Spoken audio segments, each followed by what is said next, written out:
Prince Turkey Faisal, here you go. Thank you very much, Raghadat. It's a pleasure to be back with you, and of course to have such distinguished colleagues on the same panel, as it were, is another distinction for me. I've been, as I'm sure all of you have been, sitting in front of the TV or listening to the radio to find out who's going to be the next president of the United States. Here in the Middle East, of course, the issue is it going to be Trump or Biden, and who is better for us? My personal view is that we will work with either one. And both of them have backgrounds. Mr. Biden, of course, as a senator and vice president, he knows the area very well. He's been to Saudi Arabia many times in his senatorial capacity, and I think even in his vice presidential capacity, if I'm not mistaken. And so he has nothing to learn other than to come along with the new developments, if you like, in the last 4 years in our part of the world. Mr. Trump, of course, is as a businessman, he's had contact with our part of the world before, but as a president, of course, he made it his first destination as a president to come to Saudi Arabia, which Saudi people, of course, felt privileged to be distinguished by that visit of the president. Anyway, the future, of course, as I said, Mr. Biden, if he becomes president, he will have to deal with events that have slightly changed since he was vice president. We've seen a more, if you like, active engagement in the area by our Iranian neighbors, not necessarily in the most positive way. With their attacks on oil tankers and an oil installation in Saudi Arabia. The situation in Iraq is precarious, to say the least. It hasn't yet improved, although they have a new prime minister who's trying to do his best to overcome the challenges that Iraq faces. Syria is still a work in progress. Yemen, of course, is still a civil war going on, and Saudi Arabia is the victim of missiles launched from the Yemen, provided by the Iranian Revolutionary Guard. Lebanon, as you are probably better situated to tell us about that than me, is also a work in progress. These are just some of the few things that the Middle East is facing that any president, whoever comes along, will have to deal with. I have so many questions that I want to follow up on, but after I listened to David Petraeus, because you have brought to us several challenging thoughts here, and I'm sure that both Prince Turkey and David Petraeus will engage after the Foreign Minister General David Petraeus. To you, General. As Prince Turkey noted, both candidates have very strong relationships in the Middle East. And frankly, if Vice President Biden were the one to return to the White House, I think he would find the landscape in the Middle East is not dramatically different. As Prince Turkey laid out, some of these have situations that have continued on, fairly troubling in some cases, with one important exception, and that would, of course, be the Abraham Accords, which I do think are very significant. The recognition of the UAE and Bahrain, of Israel, in the establishment of economic, diplomatic, technological, tourism, trade, and all the rest of that. And I think that is a very significant achievement. And it also ensured that Prime Minister Netanyahu did not annex parts of the West Bank or all of it, however politically difficult that might have been for him domestically. And of course, now we have Sudan following on. There could be some other countries over time. And in fact, we saw a former Saudi ambassador to the U.S.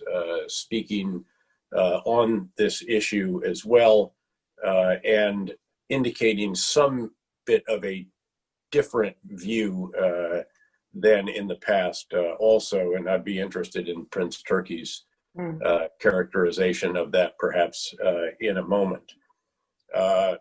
I think, again, Prince Turki's assessment of the region is, as one would expect, spot on. Iran is still trying to achieve hegemony over the Shia crescent that stretches from Iran through Iraq, through Syria, and down into southern Lebanon.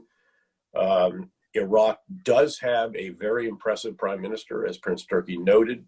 He has impressive goals. He has a superb cabinet, a surprisingly good cabinet, frankly, and he was able to get his two security ministers confirmed in the first tranche rather than usually in the very late tranche. But it is an open question whether or not the objectives when it comes to the effectiveness and performance of government, the provision of basic services, that the land of the two rivers should not be able to provide fresh water for its people is more than baffling, and that it can't provide 24-hour power when it's one of the top 5 countries with proven oil reserves, also equally puzzling. Let me just open it up for a discussion now. And let's stay with the thing that you wanted Prince Turki to answer about the Abraham Accords and whether Saudi Arabia is going to be one of the next countries that would go with it, and whether this will be a priority of President Biden as it has been for President Trump. Prince Turki, what do you want to tell us? And perhaps if Prince Turki could just comment a bit, perhaps on Prince Bandar's interview, Your Highness. Well, let me start by saying that I speak for myself. I don't speak for the government. And so what comes out of me, you can take it with whatever it's worth. First of all, on the so-called Abrahamic Accords, the kingdom has made its position very clear on that at the highest level, and that is that the kingdom is committed to the two-state solution as envisioned by the Arab Peace Initiative, which was initially presented by the late King Abdullah to the Arab Summit in 2002. And so on that issue, I don't think there should be any questions as to where I or other personal views may have come out either from Prince Bandar or from other spokespeople in the kingdom. And I remember correctly that our foreign minister, when he was asked about Prince Bandar's views on that issue, he said that these were Prince Bandar's views, but that the official position of the kingdom was still the Arab Peace Initiative is the only viable solution to the problem between Israel and the Arab states. So that is where that issue stands at the moment. One thing I think, as General Petraeus said, both Mr. Biden and Mr. Trump have views on the area and have acted on the area. So they are known for them. My concern actually about some Arab quarters, particularly my Palestinian friends and brothers, is if they expect that President Biden is going to be different from Mr. Trump, I think they will be sorely disappointed in that. Because I think Mr. Biden as president is not going to draw back from where Mr. Trump has driven America, whether it is on Jerusalem, on the Golan Heights, or on the so-called Abrahamic Accords. So that is something that they would have to take into their calculations should Mr. Biden become president. And so it is something I think that not only, of course, the Palestinians, but we also in Saudi Arabia, I think in other Arab countries will have to take into consideration that a Biden administration is emanating from an Obama administration, but not necessarily bound by Obama's implementation of his foreign policy, particularly on issues like the JCPOA and other issues in the area.